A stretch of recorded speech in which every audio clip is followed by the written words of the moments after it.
Hello and welcome to Big Fish Kids Club this week. Hello. So as always, I'm Steve. And I'm Becky. And we apologise that there were some problems last week with how we were doing things and that. Hopefully we've got things sorted now and there won't be any technical problems this week. This of course is Elisha saying hello. Yes.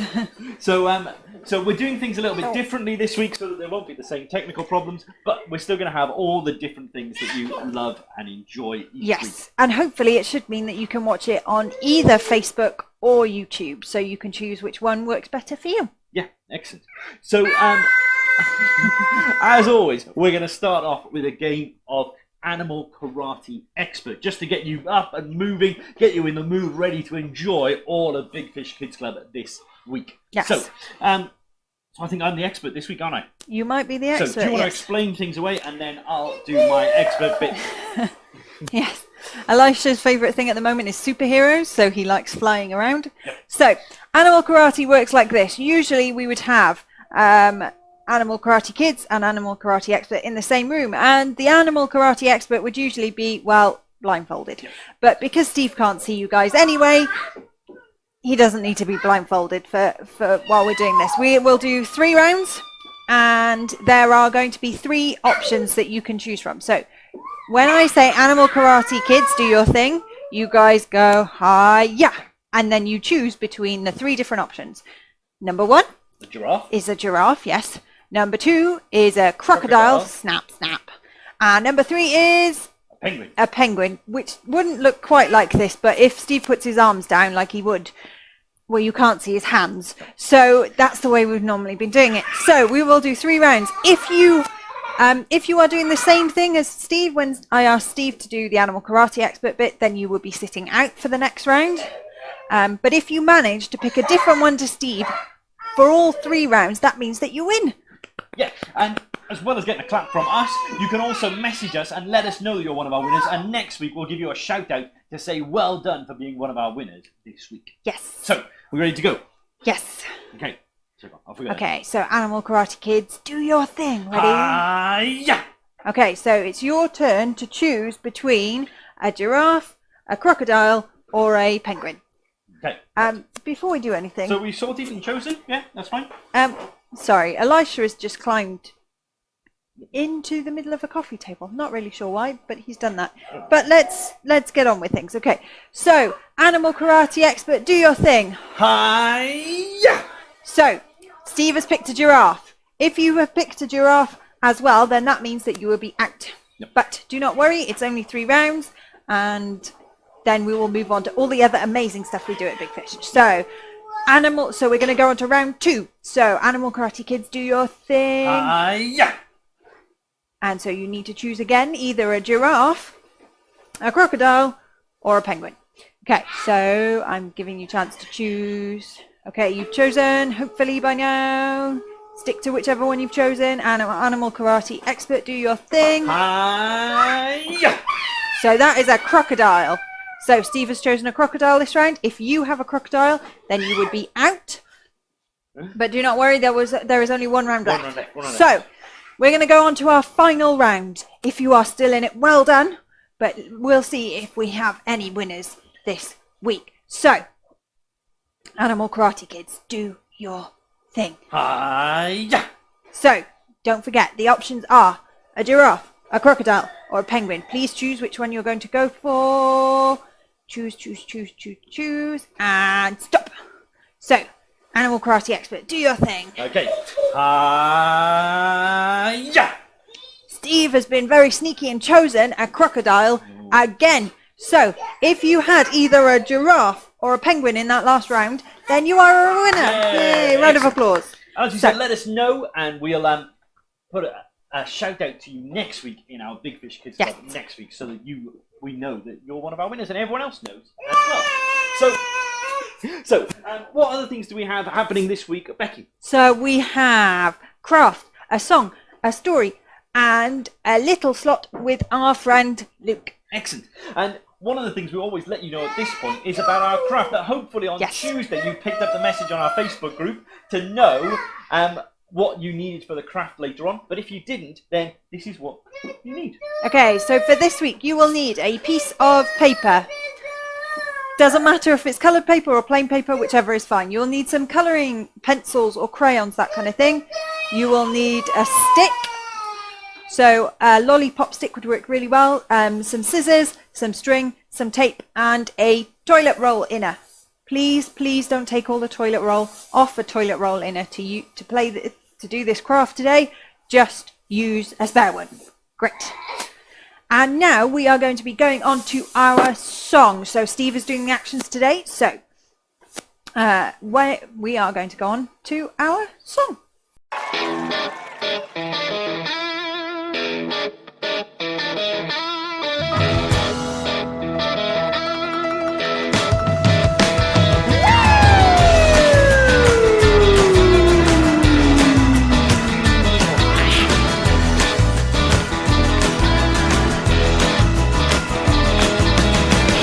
The eyes of a man who had always been blind. Went to a wedding and turned all the water into wine. Who told his friends where to fish so they could fill their nets. He even then walked on the water but didn't even get his feet wet. Splash! Jesus superhero, Jesus superhero, Jesus superhero, the only one who can save the world, only one who can save the world. Who made a feast out of just a bit of fish and bread. Healed a man even though he was already dead. Silenced the wind and the waves for all to see. Stop! And then died on the cross and came alive so that I could be free. He's Jesus superhero, Jesus superhero, Jesus superhero, the only one who can save the world, only one who can save the world. And when I'm scared, I know he's there for me.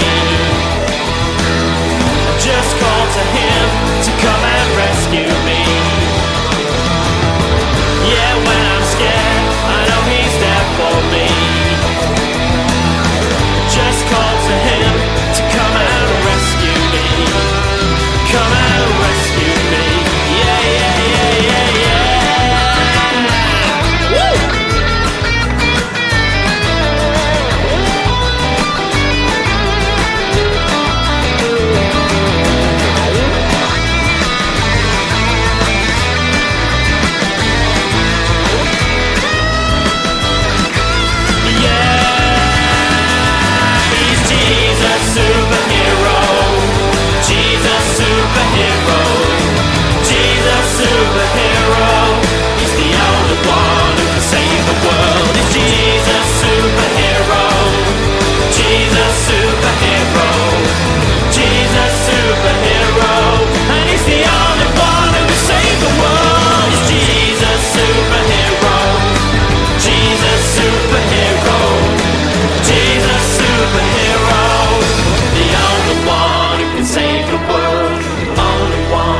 Save the world, and the only one who can save the world is the only one who can save the world.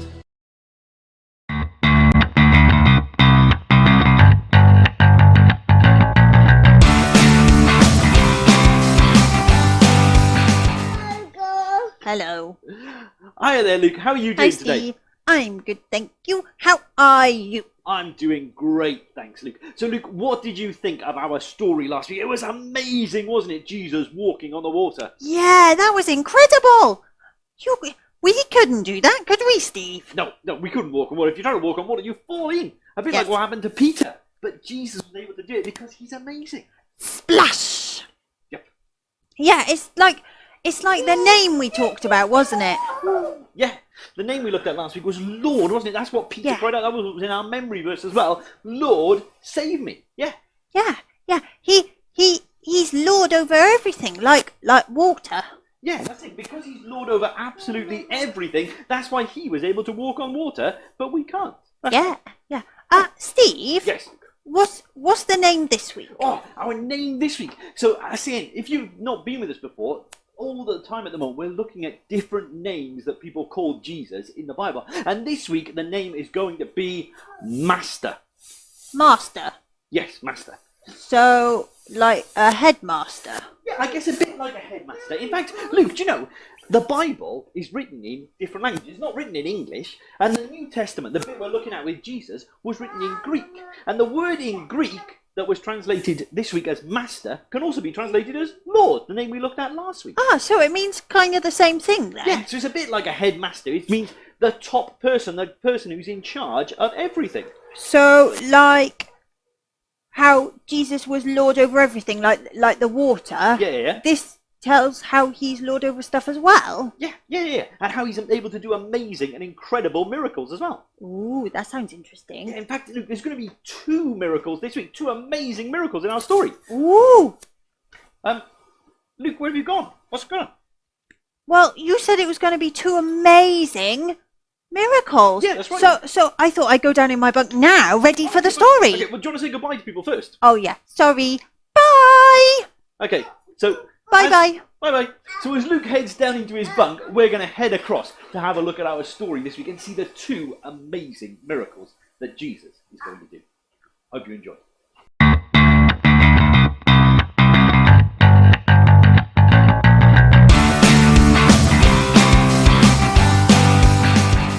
I wonder, have you ever been in a rush to get somewhere? Maybe you were running late and you were having to literally run through the streets as fast as you could, perhaps with your mum or your dad or someone like that, to try and get somewhere on time. Well, it was a bit like that for the main man in our story today. At the beginning of our story, he was running through the streets as fast as he possibly could. Now, because our story is from the Bible, it happened a long time ago. And back a long time ago, in the land where this took place in Israel, men would never ever be seen running through the streets. But yet the man in our story today, he was running through the streets as fast as he could. He pulled up his cloak so it didn't get tangled in his feet, and he was running right towards the centre of town. And he ran right to the centre of town where there was a huge crowd of people gathered. He pushed his way through the crowd. He got right to the middle of the crowd, to the man who was in the middle of the crowd. And then he fell on his knees and he cried out this word by here. Now, if you haven't seen this before, have a look at the yellow bits, because I'm going to paint some yellow letters with my magic black paintbrush. This is what he cried out. He fell on his knees and he shouted out,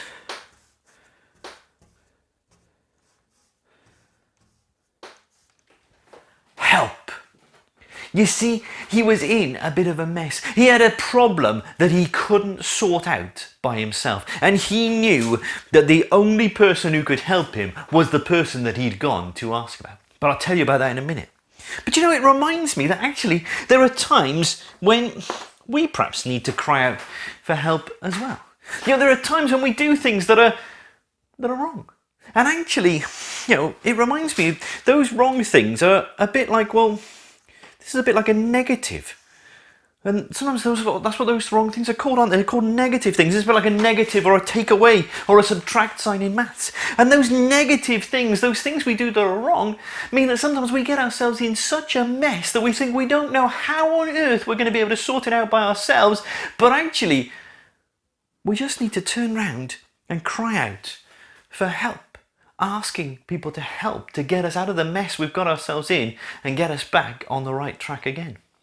But anyway, I haven't actually told you the name of the man in our story, have I? Or why he needed help. Well, let me tell you, the name of the man in our story is a bit of a strange name. It's not a name you hear very often nowadays, but he was called Jairus. And Jairus was a really important man in that town. He was, in fact, one of the most important men in the whole town. And he had a great life. He had a wonderful wife who he loved very much. And he had an amazing daughter who was 12 years old. And he loved her so much. He was so happy to see her each and every day and see how happy she was and enjoying life. But that had all changed this one day. You see, that morning, she'd been playing outside in the sunshine, laughing and jumping and really happy. But then something had gone wrong. You see, whilst she'd been out there, suddenly she'd collapsed on the floor. She'd fallen ill.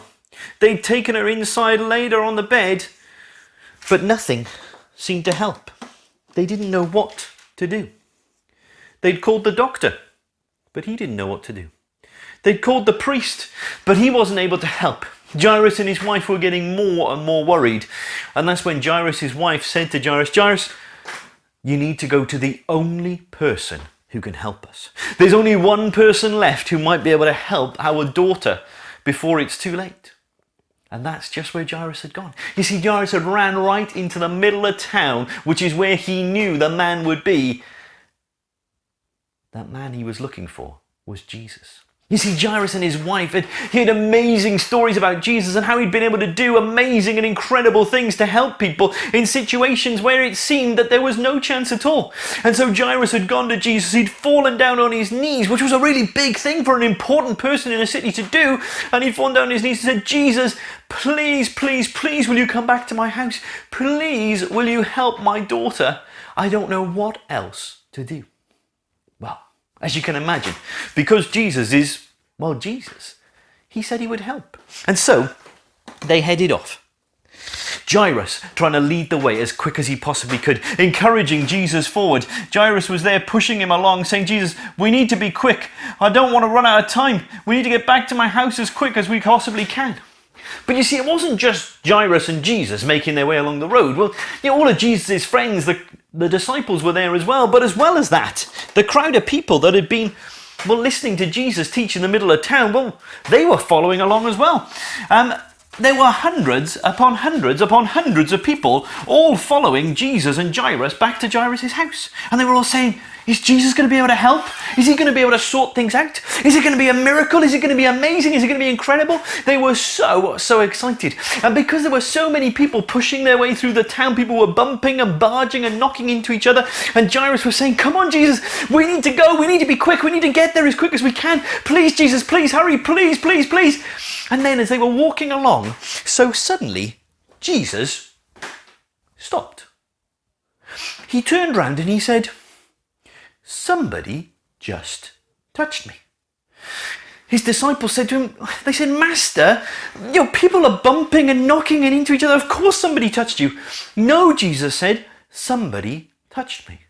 Jairus was hopping from one foot to the other saying, come on, Jesus, we don't have time for this. Please, Jesus, we need to hurry. My 12-year-old daughter is really sick. We need to get back there as quick as we can.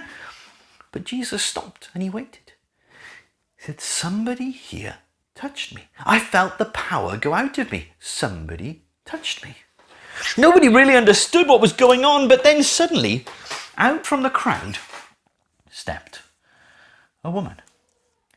She said, Jesus, I'm the one that touched you. She said, Jesus, I've been ill for 12 whole years. I've been to all the doctors I could possibly find, but nobody's been able to help me. I've been to all the priests and different people like that, but nobody's been able to help me. But I knew that you were in town today. And I was sure that if I could even just touch your cloak, then you would be able to help me. You see, she believed that just by touching Jesus' cloak, he would be able to sort out the problem that she had. And Jesus turned to her and said, because you believed in me, because you trusted in me, you have been made better. You are completely and utterly this thing by here.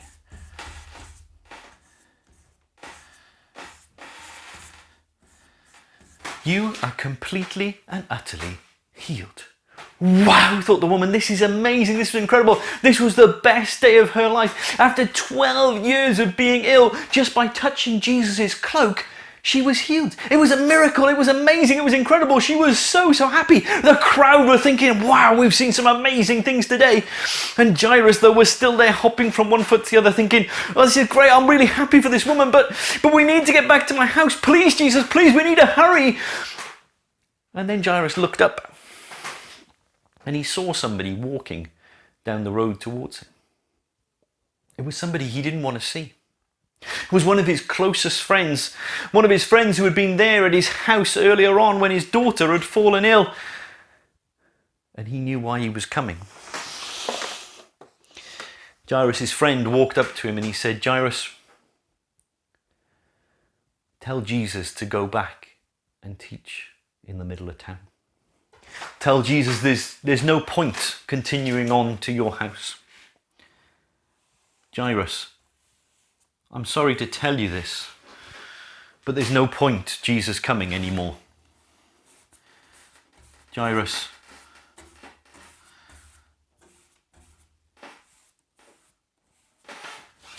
it's too late.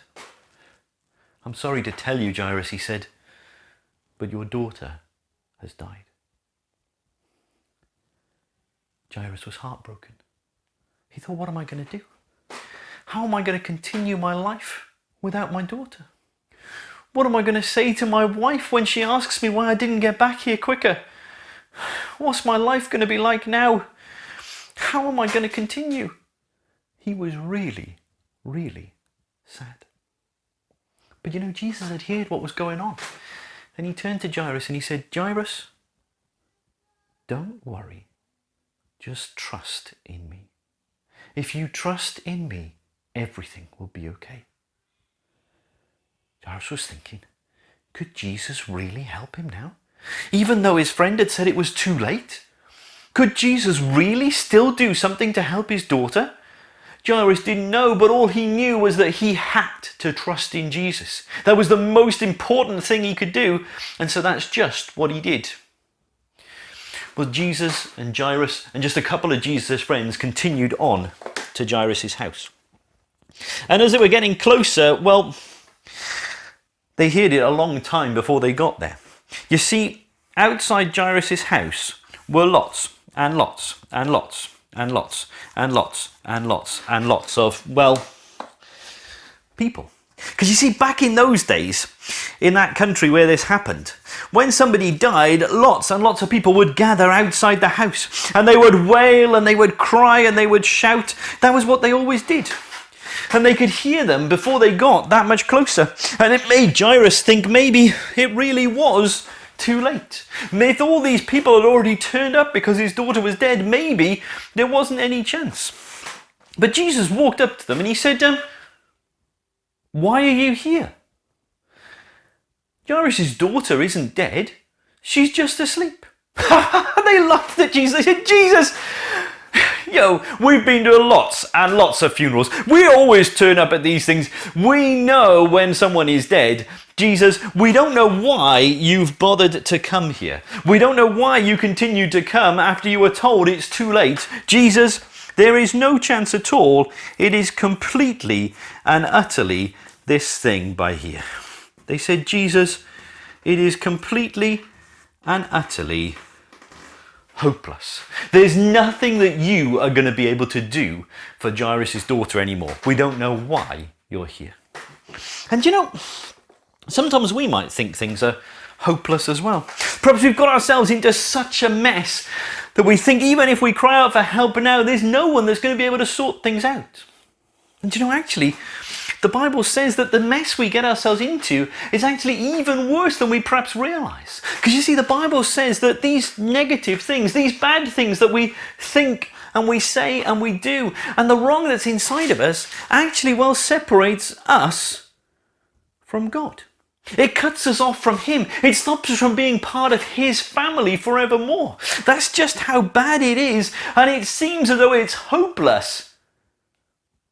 But it's not. And I'll tell you a bit more about that in a minute. But anyway, Jesus told the crowd to get lost. He told them to go away and leave Jairus and his family alone. Then Jairus and Jesus and a couple of Jesus' friends went into the house.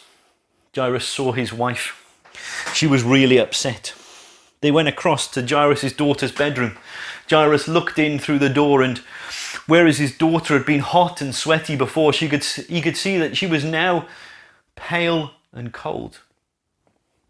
It really was too late. Jairus was probably comforting his wife, cuddling her just by the doorway, but Jesus continued on into the room. Jesus walked across to the bed and he stood there looking down at Jairus' daughter. And as he looked at Jairus' daughter, so Jesus looked down and he said, "Little girl, get up." Jairus thought, can't he see? Can't he see that it's hopeless? Can't he see that it's too late? That there's nothing that he can do to help anymore? Jairus probably pulled his wife in even closer. He couldn't bear to look at what was going on. But then he heard a bit of a noise.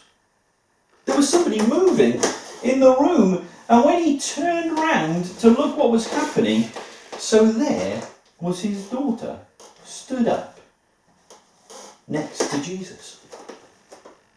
He probably rubbed his eyes because he couldn't believe what he was seeing. Was it true? Was he just imagining it? It was amazing, it was incredible. His daughter had been healed. Whereas he thought it was too late, whereas he thought that she died, Jesus had been able to help. Jesus had been able to heal her. It was amazing, it was incredible. Jairus and his wife were so happy, they were probably jumping from foot to foot.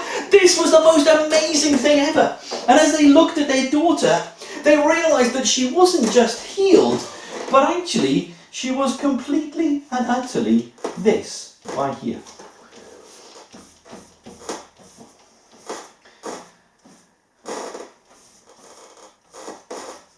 She was completely and utterly healthy. She wasn't just healed, but she looked even better than she had been before. Jesus had done something incredible. And you know, it reminds me about what Jesus does for us. Because you see, when we ask Jesus for help, he doesn't always help us in the way we might expect. You see, the way that Jesus helped to sort out the things that we think and say and do that are wrong, that separate us from God up in heaven, was actually by this. Jesus came down from heaven, down to earth, and he died on a cross. You see, people will normally put on a cross to be punished for things they've done wrong, but Jesus had never done anything wrong. You see, he was taking upon himself the things that you and I have done that are wrong. So that if we turn to him and say we're really sorry for the things we've done that are wrong, call out to him and say, Jesus, will you please help me? He'll help us. He'll forgive us of all of those things. But just like Jairus' daughter, who was healed, but also made even better than she was before, so Jesus does the same for us as well. You see, if we turn to him and say we're sorry and ask for his help, he doesn't just forgive us, but he also makes us part of his family, so that we can one day be with him forevermore, which I think is the most amazing and incredible thing. You know, that day, Jairus and his wife learned that when it comes to Jesus, when it comes to God, that actually no matter how bad things might seem, no matter how hopeless the situation might look, they realised that in actual fact,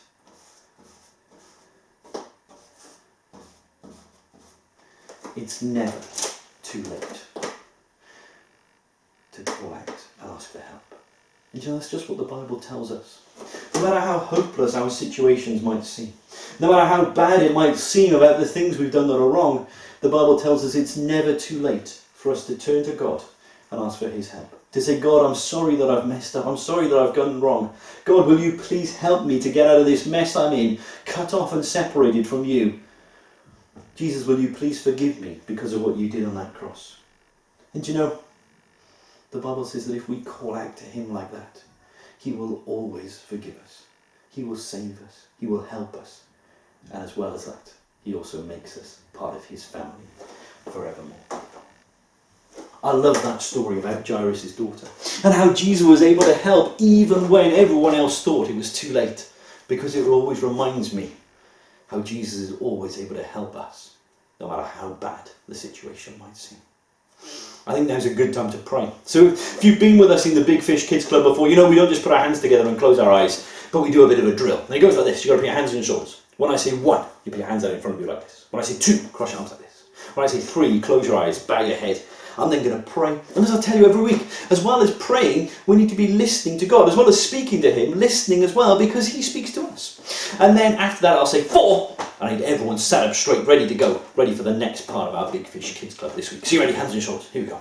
Here we go. 1. Oh, you've got to be quicker than that. Everybody ready. Here we go. As fast as you possibly can be. You ready? Sorry, just a bit of a cough there. 1. That was good. 2. 3. God, I thank you that you love and care for us so much. God, I thank you that you have promised that if we call out to you for help, you will help us, even if you don't necessarily help us in the way we might expect. And God, I thank you that you loved us so much that you were willing to do the most amazing thing to help us by coming and dying on the cross, so that if we turn to you and ask for your forgiveness, we could be forgiven, but also become part of your family forevermore. Amen. Sat up nice and straight, ready to go. Excellent. Well, we're going to move across to the next part of our Big Fish Kids Club now, where Becky is going to be doing some amazing craft for you this week. So let's go and see what it is.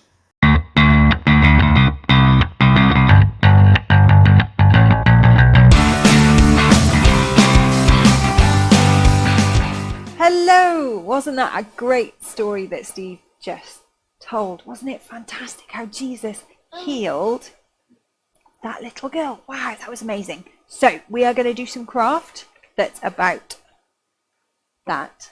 Mama. Hey, you're not meant to be opening this pencil case, buddy, because there's sharp things in here. Right, but before we go on to the craft that we're doing today, we are going to look at this week's memory verse. So Steve will pull it up on the screen like that. And the memory verse this week is, trust in the Lord with all your heart and don't lean on your own understanding. Proverbs chapter 3, verse 5. So for Jairus, all hope was lost because his daughter was really, really ill. But because he put his trust in Jesus, Jesus healed his daughter, which was fantastic. So today we are going to be making a marionette, which is a kind of puppet, which is why I asked you to get the things that you did. So your piece of paper, what you want to do before you do anything else is you take your toilet roll and we're going to draw around the toilet roll on our piece of paper. So we're going to make a couple of different things out of the piece of paper today. So the toilet roll is going to be the body of our puppet, and we're going to do all the different things we need on our piece of paper. So firstly, as I said, we're going to put our toilet roll down like this. Mama. Thanks, buddy. On our piece of paper, and then we're going to draw around it.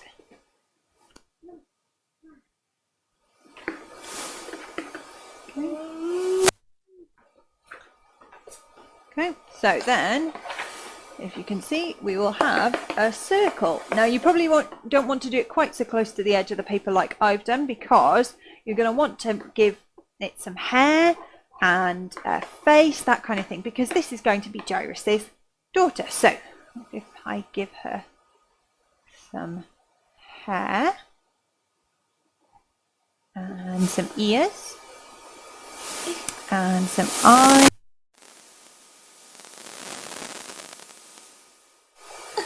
And a nose, and maybe some eyebrows as well. Thanks, Elisha. Clearly my Jairus' daughter has a blue hair clip.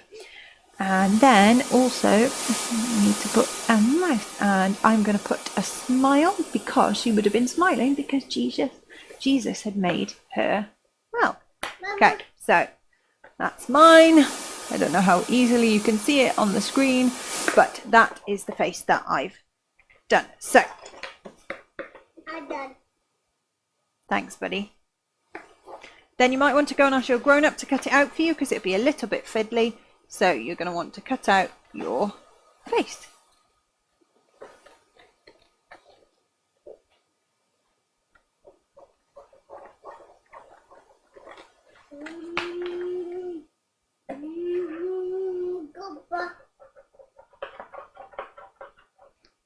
Okay, this is a little bit fiddly, so as I said, you might want to ask a grown-up to do it for you, especially if you aren't sure about using scissors. So,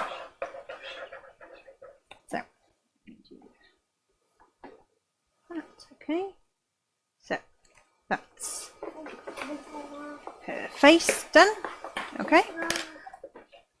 So, buddy, you need to go over there because you're in the way. Okay. The next thing you need to do is you need to draw some feet. Where did my pen? Oh, there's my pencil. Can I have my pencil back, please? Thank you. So, you also want to draw some feet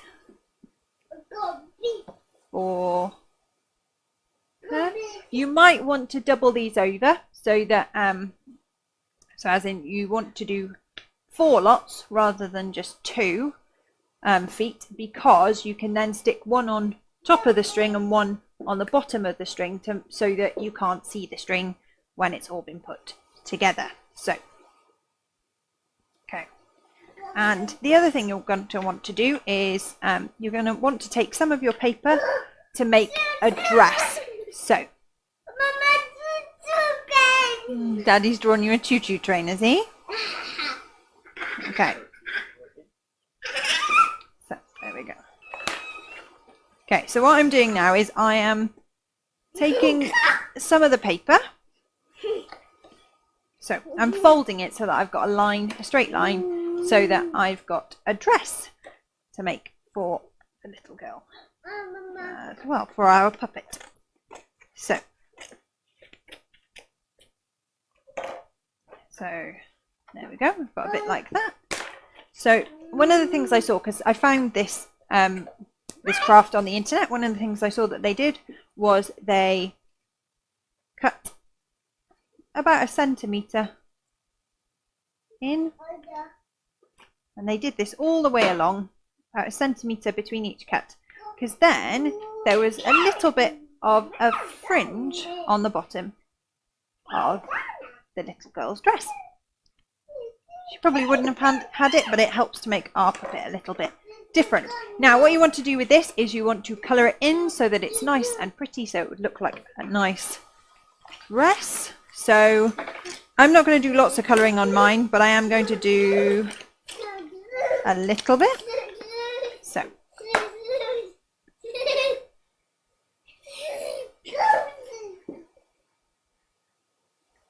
okay. So you could put flowers, or I don't know, animals, or anything you like, really. What's this, Elisha? Flower, yeah. So I'm going to put that, once you finish decorating it, you're going to want to put the paper around your toilet roll tube.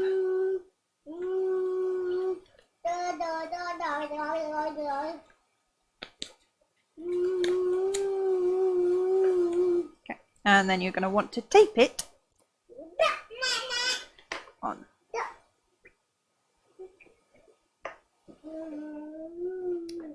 I always find getting sellotape off a reel really fiddly. So we're going to tape. So make sure before. Oh, very good. You've done some really good colouring there. Well done, buddy. So what you want to do before you roll it all the way around, like I just did, you want to make sure that you tape the paper onto the toilet roll, because otherwise it's just going to slip straight off. And then you roll it round, and then you add some tape at the other end.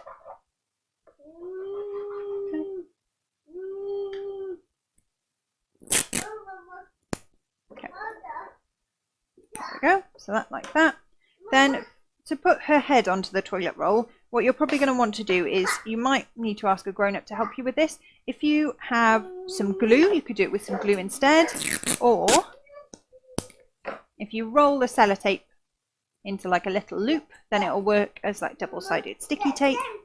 So go that, like that.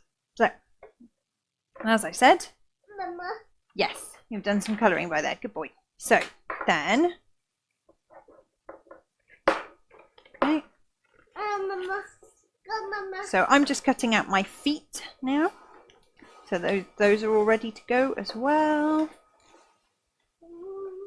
Now this puppet doesn't have hands, it just has feet, because what you want to show is her dancing, but you can do it. You can add some extra string to do some feet to do some hands as well. So once you've got your feet, right, what you need to do is you need to cut some of your string. So you need 3 lengths of string to go with your stick. So you need 3 lengths. You need a shorter one and 2 slightly longer ones. Okay, so these are some I cut earlier. So you want 2 longer ones and 1 shorter one. So I folded this one in half, so it was more like that kind of length. Okay, so once you've coloured in your feet, what you need to do is you need to take one of the longer pieces of string. You need to tie it onto your stick. Okay, once you've tied it onto your stick, then what you want to do is you want to glue or sellotape. Okay, buddy. So.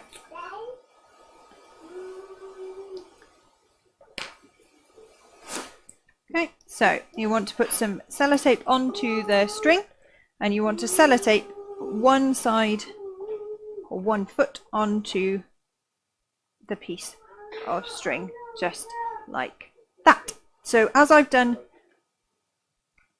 double-sided feet, so I'm going to put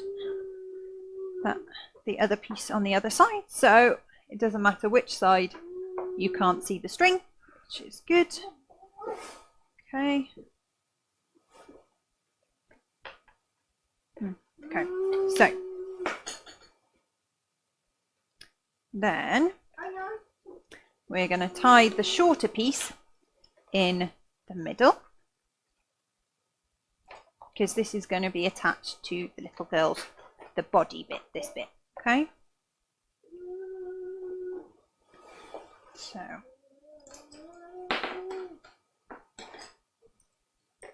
as I said, I folded, hi buddy, I folded this one in half so it was a bit shorter because I cut it a bit long, but if you just cut it as a shorter piece then you don't need to do this. Okay, so do that. Grown-ups, if you've got younger children, you might just want to make a person with a toilet roll, and you can add some arms and some feet either straight onto the toilet roll or with some string as well. So now that I've put the string on here, what I'm going to do is I'm going to put some sellotape on it, and then I'm going to sellotape it straight to, or you can make it into a pencil holder like Elisha's done. Okay. It's a little girl, isn't it? Okay. Right, so what you're going to want to do with this sellotape is you're going to put it so that you can sellotape it on to... Can I borrow this a minute, please? Thanks, buddy. Oh. So, uh-oh.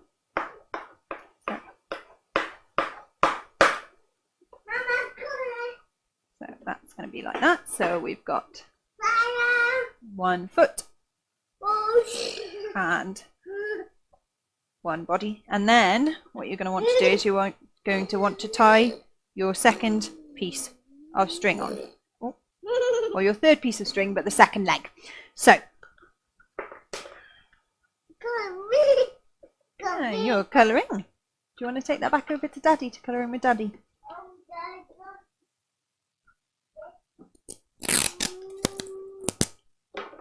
Okay. Don't use your teeth like I've been doing to get your sellotape. Use scissors or ask a grown-up to help you with that instead. It's not good for your teeth. Right. Okay. Put your foot onto the other piece of string, and if you've done 2 pieces of paper to go round it, you can stick it like that. So I know it looks a bit strange, but I was thinking if I put that one through there and that one through there, hopefully this will work.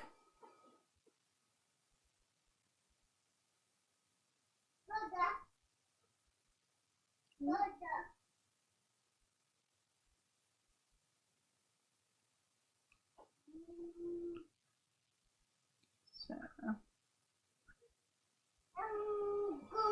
and then she can dance because she's really happy that her dad trusted in Jesus and Jesus made her well again. So the other way you can do this as well is to tape the legs onto the body separately, and then you can take these pieces of string and tie them onto the knees. It might mean she moves slightly differently. You do that kind of thing. And the other thing you could do is you could write, maybe not the whole verse, but you might want to put trust in the Lord on the back of our marionette so that you can remember this week's memory verse. So that is our craft for today. And there you have it. Okay, so we hope that you've enjoyed our Big Fish Kids Club this week. We hope that you've had fun with the story and making the craft and that kind of thing. As always, as we sort of say, I squeeze in by here. Thank you, buddy. In the comments, in the description below, and posted on our Facebook page tomorrow, will be the link to download the worksheet, which will also have on it the verse for this week. But as well as that, we'll also be posting up a video to remind you of the verse. What's that going to be, Becky? A video to remind them of the verse? Is that Yes. going to be a memory verse recap? Yes, yeah. So that is usually Luke reminding us. So I hope you enjoyed the memory verse recap from last week's story, which was Luke swimming. That was quite fun, I thought. So we're going to have to wait and see where Luke is going to turn up this week to remind us about this week's memory verse. Because he's going on a journey, it seems, throughout all of the stories we've gone to.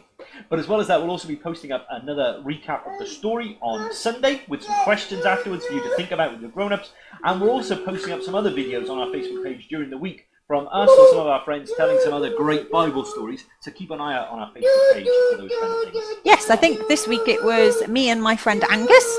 Yep, I'm going to have to wait and see what it's going to be next week. So tune in next week, have a look at our Facebook page, and you'll sort of see what's going to happen there. So we hope you've enjoyed this week, and we look forward to seeing you in our Big Fish Kids Club again next week. So, bye! Bye.